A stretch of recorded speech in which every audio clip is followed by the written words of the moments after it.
कर्नाटकातून आलो, मराठी माझी मातृभाषा नाही, कर्नाटकातून आलोय आणि पुण्यामध्ये येऊन मराठी बोलताना मला मनामध्ये एक प्रकारचं भय, म्हणजे ऑक्सफर्डमध्ये जाऊन इंग्लिश बोलताना जसं भय आपल्या भारतीय लोकांना होतं तशा प्रकारचं भय असो.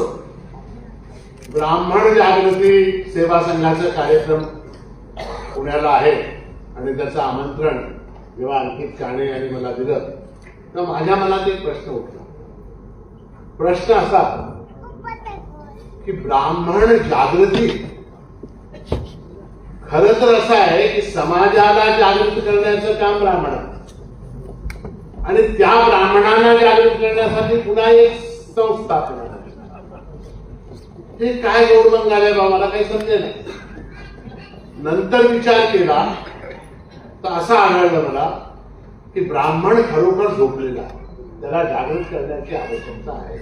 म्हणून हे ब्राह्मण जागृती सेवा संघ आहे. त्याचा आज 11वा वर्धापन दिवस आहे आणि त्यानिमित्ताने तुम्ही अत्यंत प्रेमाने मला इथे बोलावलं.